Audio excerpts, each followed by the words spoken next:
અંતિમ તબક્કાના પ્રચારમાં વડાપ્રધાન નરેન્દ્ર મોદીના સમાચારની સાથે। જી હા, ગુજરાતમાં અંતિમ તબક્કાનો પ્રચાર છે અને ત્યારે વડાપ્રધાન નરેન્દ્ર મોદીએ ભાજપના પ્રચારની કમાન સંભાળી લીધી છે।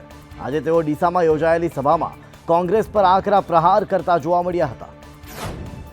कभी 400 सीट लेकर के बैठते थे, वो 40 पर आ गए। 2019 में जब दूसरा चुनाव आया, उन्होंने कोई सबक नहीं लिया और क्या किया? 2019 के चुनाव में निकल पड़े, चौकीदार चोर है, याद है ना? चिल्लाते थे और कहते थे मोदी खून की दलाली करता है, कि वो अधिकृत रूप से विपक्ष भी नहीं बन पाए। इतना हाल उनका खराब कर दिया। अब 2024 में कांग्रेस और इंडी गठबंधन ऐसा झूठ लेकर के फिर से एक बार मैदान में आए हैं और देखिएगा इस बार भी ये पहले से कम सीटों में सिमट जाएंगे। બનાસકાંઠાના ડીસામાં સભાને સંબોધ્યા બાદ વડાપ્રધાન નરેન્દ્ર મોદી સાબરકાંઠાના હિંમતનગરમાં જંગી સભા સંબોધતા જોવા મળ્યા, જ્યાં કોંગ્રેસ પર પીએમ મોદીએ આકરા પ્રહાર કર્યા હતા। साथियों, 10 साल पहले तक देश आतंकवाद की आग में जल रहा था और कांग्रेस, पता था पड़ोसी देश आतंकवादी एक्सपोर्ट कर रहा है और उनका यही बिजनेस है, आतंकवाद एक्सपोर्ट करना। और जब आतंकवादी आते थे, बहुत बड़ी घटना करते थे, मुंबई में 26/11 कर दिया, हिंदुस्तान के अलग अलग कोने में बम धमाके होते रहते थे, लोग मर रहे थे। कश्मीर में आए दिन हमारे वीर जवान शहीद होते रहते थे और उस समय की कमजोर सरकार क्या करती थी? डोजियर भेजती थी, जानकारियां, उनकी फोटो, ये सब भेजते थे, ये आपके यहां से आए थे, उन्होंने किया। और कांग्रेस पाकिस्तान से कहती थी कि बताओ भाई साहब, हम पर बम क्यों फोड़ते हो? वो भी एक जमाना था, डोजियर भेजते थे। आज का भारत आतंक के आकाओं को डोजियर नहीं, डोज देता है और घर में घुस करके मारता है। તલાલા ગીરમાં કેસર કેરીની ગત વર્ષ કરતા 12 થી 15 દિવસ હરાજી મોડી શરૂ થઈ। કેસર કેરીના 10 કિલોના એક બોક્સનો ભાવ રૂપિયા 800 થી 1200 થી વધુનો ભાવ બોલાયો। તલાલા માર્કેટિંગ યાર્ડમાં કેસર કેરીની હરાજી શરૂ થઈ હતી। પ્રથમ 10 કિલોના બોક્સનો ભાવ રૂપિયા 800 થી 1200 બોલાયા હતા। કેસર કેરીની સિઝન આ વખતે ટૂંકી રહેવાનું અનુમાન છે અને કેસર રસિયા માટે કેસરનો સ્વાદ ખાટો રહેશે, કારણ કે ઓછા ઉત્પાદનને કારણે આ વર્ષે ભાવ ઊંચા રહેશે। ગીર સોમનાથ જિલ્લો કેસર કેરીનો ગઢ ગણાય છે। દર વર્ષે મોટી માત્રામાં કેસર કેરીનું ગીરમાં ઉત્પાદન થાય છે અને દેશ વિદેશમાં કેસર કેરી એક્સપોર્ટ થાય છે, પરંતુ વર્તમાન સિઝન કેસર માટે માફક ન હોવાનું સામે આવ્યું છે। ગ્લોબલ વોર્મિંગને કારણે આ વખતે આંબા પર આવરણ આવવામાં ખાસ્સો સમય લાગ્યો હતો। આજે પ્રથમ તબક્કાની કેરી બજારમાં આવી છે। કમોસમી વરસાદ અને રોગ જીવાતને કારણે આ વર્ષ કેસર કેરીનું ઉત્પાદન ઓછું થવાની સંભાવના છે। તો ભાઈ ગઈ સાલ 11,11,000 બોક્સની ઉપર જેવી આવક થઈ હતી 10 કિલોના। આ વર્ષે 4.5 થી 5 લાખ બોક્સની આવકનું અમારું પ્રાથમિક અનુમાન છે। ત્યારે વિદેશમાં યુકે, USA, કેનેડા, અરબ કન્ટ્રીમાં પણ ખૂબ એટલે ખૂબ ડિમાન્ડ છે। અમારા એપીએમસી દ્વારા સંચાલિત જે એક્સલેન્સ સેન્ટરનો પેકેજિંગ પ્લાન છે, એમાંથી પણ 3-4 ખેપ તો યુકે અને USA વહી ગઈ છે અને હાલ પણ આવતું અઠવાડિયું પણ ભરચક પેકિંગ છે। અને ભાવની વાત કરવામાં આવે તો કેરી બધાને ખાવા મળશે, પણ ગઈ સાલની સરખામણીમાં થોડી કિંમત વધારે રહેશે એવો અમારો અંદાજ છે। કોંગ્રેસના પૂર્વ પ્રદેશ અધ્યક્ષ જગદીશ ઠાકોરનું વિવાદિત નિવેદન સામે આવ્યું છે। ભાજપના નેતાઓને લીમડે બાંધી મારવાની વાત જગદીશ ઠાકોરે। જગદીશ ઠાકોરે એક કાર્યક્રમમાં ભાજપના નેતાઓ અંગે વિવાદિત નિવેદન આપતા કહ્યું કે ભાજપ નેતા જો પૈસા આપવા આવે તો પૈસા લઈ લેજો, પણ મત કોંગ્રેસને જ આપજો, અને જ્યારે પૈસા પરત લેવા આવે ત્યારે નેતાઓને લીમડે બાંધીને મારજો. જગદીશભાઈ, એ લોકો પૈસા બહુ વેરે બે દાડા એવું હોય છે, પૈસા બહુ વેરે, જેટલા હાલે એટલા લઈ લેજો, આપણા જ છે. અને મત સુખરામભાઈ ને આવજો, અને પાછા ભાગવા આવે તો ઘર આગળ લેબડો ગાવો હોય તો બાંધીને મારજો. ચૂંટણી પર જેમ કે છે પૈસા ના લાય, ચૂંટણી પર જેમ કે છે દારૂ ના વેચાય, ચૂંટણી પંચના નિયમો એમ કે છે ભ્રષ્ટાચાર ના કરાય, ચૂંટણી પંચ જે ના કહેતું હોય એ અર્જુનભાઈ સુખરામભાઈ આ સામે વાળા કરે તો એ કાયદો તોડે છે કે નથી તોડતા? તો એ તોડે તો આપણે તોડવામાં હતો ખરો. સુરત બાદ હવે વડોદરામાં પણ ભાજપના ધારાસભ્યની નારાજગી સામે આવી છે, જેમાં ભાજપના ધારાસભ્ય યોગેશ પટેલ કાર્યક્રમમાં નારાજ થયા. અવારનવાર નેતા કાર્યકરોની નારાજગી સામે આવતી રહે છે, તેવામાં વડોદરા ભાજપના ધારાસભ્યની નારાજગી સામે આવી છે. કાર્યકરોને ચા નાસ્તાના બહાને યોગેશ પટેલ અકળાઈ ગયા હતા, જેમાં યોગેશ પટેલે જણાવ્યું હતું કે પાર્ટી પાસે પૈસા ન હોય તો ધારાસભ્ય પૈસા આપશે. યોગેશભાઈ નારાજ થતા શહેર પ્રમુખે તેમને મનાવ્યા હતા, જેમાં યોગેશ પટેલની નારાજગી મુદ્દે ઉમેદવાર હેમાંગ જોશીનું નિવેદન સામે આવ્યું છે. હેમાંગ જોશીએ જણાવ્યું છે કે યોગેશ કાકાની નારાજગી અમારા સુધી પહોંચી નથી. કયા કારણોસર નારાજ થયા તે પણ મને ખબર નથી. મહત્વનું છે કે સિનિયર ધારાસભ્ય યોગેશ પટેલ લોકોની કોઈ પણ સમસ્યાને ધારદાર રીતે ઉઠાવવા માટે જાણીતા છે, અને વડોદરાની વાતને ઉચ્ચ કક્ષાએ સ્પષ્ટતાપૂર્વક તેમણે રજૂ કરી હોવાના અનેક કિસ્સા પણ રહ્યા છે. એ સૂત્રો તપાસનો વિષય છે, કારણ કે મારા જને તો આવી કોઈ વાત મળી નથી. અમે તો અમારી બેઠકમાં વ્યસ્ત હતા. કાકાના પણ ઘણા સારા સૂચન આવ્યા કે કઈ રીતે વિજયની રેલી, વિજય સંકલ્પની રેલી કાઢવાની છે, અને એ બધી તમામ વાતો થઈ છે. આ જે આપ વાત કહી રહ્યા છો એ મને પહેલીવાર આપના માધ્યમથી જ ખબર પડી. અમરેલી લોકસભા બેઠકના કોંગ્રેસના મહિલા ઉમેદવાર જેનીબેન ઠુમ્મરે ગારિયાધાર ખાતે ચાલતા રોડ શો કરી વેપારીઓને દુકાને મળી ચૂંટણી પ્રચાર કર્યો હતો. જેનીબેન ઠુમ્મરે અમરેલીના ગારિયાધાર વિસ્તારમાં વેપારીઓની વચ્ચે પહોંચીને ચૂંટણી પ્રચાર કર્યો, જેમાં ભાજપ પર પ્રહાર કર્યા અને કહ્યું કે આ વિસ્તારમાં ભાજપના ધ્વજ પ્રચાર પ્રસાર એ ભારતીય જનતા પાર્ટીના સમયની બરબાદી છે, કારણ કે અમરેલીમાં હવે પરિવર્તન નિશ્ચિત છે. મહત્વનું છે કે અમરેલી લોકસભાના ગારિયાધાર વિસ્તારમાં કોંગ્રેસના ઉમેદવાર જેનીબેન ઠુમ્મર કોંગ્રેસના કાર્યકર્તાઓ અને આમ આદમી પાર્ટીના સ્થાનિક ધારાસભ્ય સુધીરભાઈ વાઘાણીની ટીમ સાથે ગારિયાધાર શહેરના વેપારીઓને દુકાને જઈ પ્રચાર કર્યો. શહેરના વાલમ ચોક, મેન બજાર, સરદાર ચોક સહિતના વિસ્તારમાં વેપારીઓને મળી કોંગ્રેસને સાથ આપવા વિનંતી કરી હતી.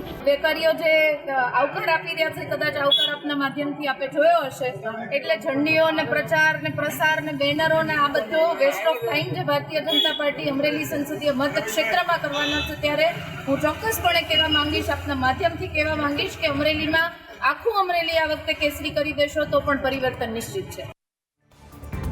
રાજ્યમાં લોકસભા ચૂંટણીને લઈ પ્રચાર પ્રસાર તેજ છે, ત્યારે વધુ એક નેતાએ વિવાદિત નિવેદન આપતા રાજકારણ ગરમાયું છે. ગુજરાતમાં લોકસભા ચૂંટણી માટે અંતિમ તબક્કાનો પ્રચાર પૂરજોશમાં ચાલી રહ્યો છે. તમામ પક્ષોના નેતાઓ મતદારોને રીઝવવા માટે એડી ચોટીનું જોર લગાવી રહ્યા છે. ત્યારે આ પ્રચાર દરમિયાન જૂનાગઢના આમ આદમી પાર્ટીના નેતા જગમલ વાળાએ વિવાદિત નિવેદન આપ્યું છે. વિસાવદરમાં યોજાયેલી એક જાહેર સભામાં જગમલ વાળાએ કહ્યું કે હાલની ભાજપ એ ઓરિજિનલ ભાજપ નથી. હાલની આ ભાજપ ડુપ્લિકેટ ભાજપ છે અને પોલીસ ભાજપના રૂપિયા ફેરવે છે, તેમ કહી અને ભારતીય જનતા પાર્ટી પર આક્ષેપ કર્યા હતા. જગમાલ વાળાએ શું આક્ષેપ કર્યા સાંભળીએ. આવા હાવ આથે પગે ખોટા છે મિત્રો. આ ઓરિજિનલ ભાજપ નથી, આ ડુપ્લિકેટ ભાજપ છે. અટલ બિહારી વાજપેયી માલી ભાજપ નથી મિત્રો. આ કેશુભાઈ પટેલ માલી ભાજપ નથી. કેશુભાઈ પટેલ મારી રાજદૂતની પાછળ બેસતા અને અમે પ્રસાર કરતા મિત્રો.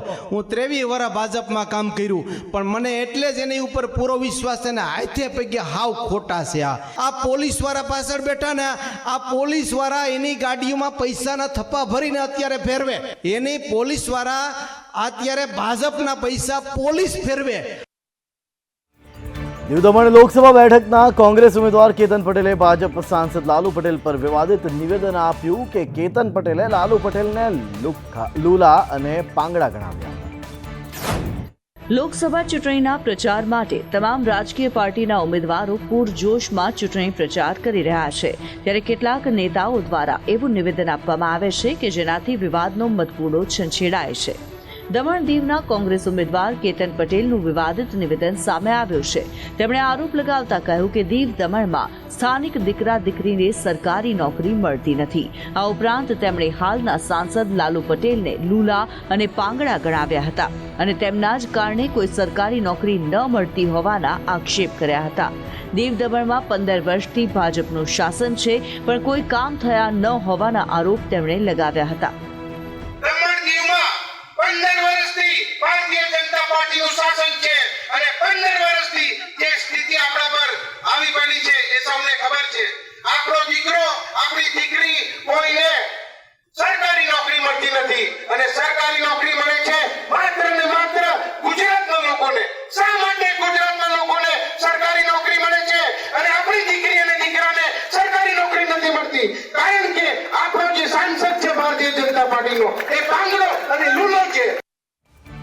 ચૂંટણીના માહોલ વચ્ચે નેતાઓ પ્રચાર માટે અવનવી રીત અપનાવતા હોય છે, ત્યારે પરેશ ધાનાણી અને મનસુખ માંડવિયા પણ અલગ અલગ અંદાજમાં ચૂંટણી પ્રચાર કરતા જોવા મળ્યા. રાજકોટ કોંગ્રેસના ઉમેદવાર આ વખતે વિવિધ રીતે પ્રચાર કરતા નજરે પડ્યા છે. પરેશ ધાનાણીનો ફરી એક વખત અલગ અંદાજમાં પ્રચાર કરતો વિડીયો વાયરલ થયો છે, જેમાં તેઓ બળદગાડું હંકારતા નજરે પડ્યા. આ પહેલા તેઓ સ્કૂટર રેલી મારફતે હીરા બજારમાં હીરા ઘસવા બાબતે અને શક્કરટેટી ખાવા બાબતે પણ ચર્ચામાં આવ્યા હતા. બીજી તરફ પોરબંદરના ભાજપ ઉમેદવાર અને કેન્દ્રીય મંત્રી મનસુખ માંડવિયાએ વલોણું વલોવીને અનોખો પ્રચાર કર્યો હતો. મનસુખ માંડવિયા બરડા ડુંગરના 7 વિરડાનેસ પહોંચ્યા હતા અને ત્યાં માલધારીઓ સાથે ખાટલા બેઠક કરી હતી. માંડવિયા પોતાના મત વિસ્તારમાં સાદગી સાથે ગામડે ગામડે પ્રચાર કરતા જોવા મળ્યા છે અને ક્યારેક તેઓ યુવાનો સાથે ક્રિકેટ રમતા અને ભૂલકાઓ સાથે સાયકલ ચલાવતા પણ નજરે પડ્યા છે. આગામી 7 મેના રોજ ત્રીજા તબક્કાનું મતદાન યોજાવાનું છે, ત્યારે જમ્મુ કાશ્મીરની અનંતનાગ રાજૌરી સંસદીય સીટ પર આ તારીખે થનાર મતદાન સ્થગિત કરવામાં આવ્યું છે. આ બેઠક પર ત્રીજા તબક્કામાં 7મી મેના રોજ મતદાન થવાનું હતું, પરંતુ હવે અનંતનાગ બેઠક પર છઠ્ઠા તબક્કામાં એટલે કે 25મી મેના રોજ મતદાન થશે.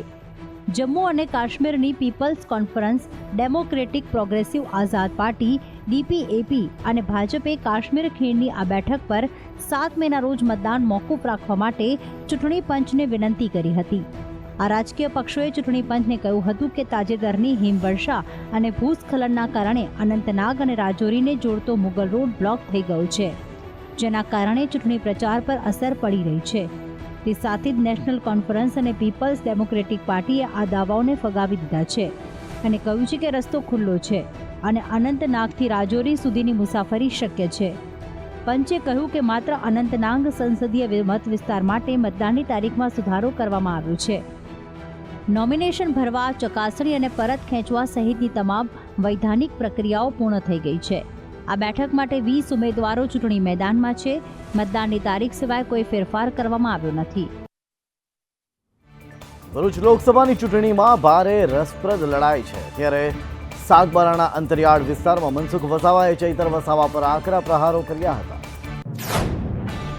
ભાજપના ભરૂચના ઉમેદવાર મનસુખ વસાવાએ ચૈતર વસાવા પર પ્રહાર કરતા કહ્યું કે ચૈતર વસાવાથી કૂતરું કે બિલાડું પણ ડરતું નથી, તે હારશે. ચૈતર વસાવા જેલમાં કેમ માથે પડે અમારા માટે કે ભાજપ, મનસુખભાઈ, મોતીભાઈ આ બધા ચૈતરથી ડરે છે. એટલે તારાથી કોઈ કૂતરું બી નથી ડરતું, તારાથી કોઈ બલાડો બી નથી ડરતું. ખોટી વાતો શું કરે છે? પણ જેલમાં કેમ ગયો? પેલા ફોરેસ્ટર ભીડગાડ આદિવાસી હતા ને જમીનના બાબતે જંગલની જમીનને લઈને એને માયરા ઘરે બોલાવીને ઢોર માર માર્યો, સખત માર માર્યો. ભીડગાડ એ આદિવાસી હતા. ભીડગાડ એટલે કોણ બિચારો? ટીવી અભિનેત્રી રૂપાલી ગાંગુલીએ રાજકારણમાં એન્ટ્રી કરી છે. ફિલ્મ ડાયરેક્ટર અમય જોશીએ પણ કેસરીયો ખેસ ધારણ કર્યો છે. ટીવી ઇન્ડસ્ટ્રીના હિટ શો અનુપમાની લીડ એક્ટ્રેસ રૂપાલી ગાંગુલીએ ભાજપ જોઈન કર્યું છે. મહત્વનું છે કે રૂપાલી ગાંગુલી હાલ ટીવી સિરિયલ અનુપમાથી ઘર ઘરમાં ફેમસ છે. રૂપાલીએ લોકસભાની ચૂંટણીના ત્રીજા તબક્કા દરમિયાન દિલ્હીના મુખ્યાલયમાં બીજેપી પાર્ટીનું સભ્યપદ લીધું છે. ભાજપના મહાસચિવ વિનોદ તાવડે અને રાષ્ટ્રીય મીડિયા વિભાગના પ્રભારી અનિલ બલુનીએ રૂપાલીને સભ્યપદ અપાવ્યું હતું. અભિનેત્રીએ આ પ્રસંગે કહ્યું કે જ્યારે મેં પીએમના વિકાસનો આ મહાયજ્ઞ જોયો ત્યારે મને લાગ્યું કે મારે પણ તેમાં ભાગ લેવો જોઈએ. દિલ્હીની અનેક શાળાઓને બોમ્બથી ઉડાવી દેવાની ધમકી આપતો ઈમેલ મળ્યા બાદ દિલ્હી પોલીસ આજે સક્રિય થઈ હતી. જોકે તે તપાસના અંતે માત્ર અફવાઓ હોવાનું સામે આવ્યું. દિલ્હી અને નોઈડાની ઘણી શાળાઓમાં ધમકીભર્યા ઈમેલ મોકલવામાં આવ્યા છે, જેમાં આ શાળાઓમાં બોમ્બ મૂકવાના સમાચારે હલચલ મચાવી દીધી છે. તેમાં દ્વારકાની ડીપીએસ, મયુર વિહારની મધર મેરી અને નવી દિલ્હીની સંસ્કૃતિ સ્કૂલ જેવી હાઈ પ્રોફાઇલ શાળાઓ ઉપરાંત નોઈડાની ડીપીએસનો સમાવેશ થાય છે. આ ધમકી બાદ વિદ્યાર્થીઓને ઘરે મોકલી દેવામાં આવ્યા હતા. બુધવારે સવારે દિલ્હીની 8 શાળાઓમાં બોમ્બથી ઉડાવી દેવાની ધમકી મળ્યા પછી દિલ્હી પોલીસ એક્શનમાં આવી ગઈ. આ કોઈ ષડયંત્ર છે કે કોઈની તોફાન? હાલમાં દિલ્હી પોલીસ આ મામલાની તપાસ કરી રહી છે. નવી દિલ્હી જિલ્લાના ચાણક્યપુરી પોલીસ સ્ટેશન વિસ્તારમાં આવેલી સંસ્કૃતિ સ્કૂલ, પૂર્વ દિલ્હીના મયુર વિહાર, દ્વારકામાં આવેલી મધર મેરી સ્કૂલ અને બસંત વિહાર ડીપીએસ સ્કૂલમાં બોમ્બના સમાચારના કારણે ખળભળાટ મચી ગયો હતો. રાજ્યમાં ગરમીનો પ્રકોપ યથાવત રહેશે. સૌરાષ્ટ્રમાં 5 દિવસ હીટવેવની આગાહી કરવામાં આવી છે. રાજ્યમાં 2 દિવસ બાદ ગરમીનું પ્રમાણ વધવાની આગાહી છે. તેમાં સૌરાષ્ટ્રમાં 5 દિવસ હીટવેવની અસર રહેશે તથા પોરબંદર, ભાવનગરમાં યલો એલર્ટ સાથે હીટવેવની આગાહી કરવામાં આવી છે. તેમજ કચ્છમાં પણ હીટવેવની અસર રહેશે, જ્યારે દીવમાં સિવિયર હીટવેવની અસર રહેવાની સંભાવના છે. આ ઉપરાંત અમદાવાદ, ગાંધીનગરમાં તાપમાન 42 થી 43 ડિગ્રી પહોંચશે તેવી શક્યતા વ્યક્ત કરાઈ છે. શ્રીલંકામાં રાષ્ટ્રપતિની ચૂંટણીમાં રોમાંચક વળાંક આવશે. વિક્રમસિંઘે અને રાજપક્ષે વચ્ચે ચૂંટણી જંગ થઈ શકે છે.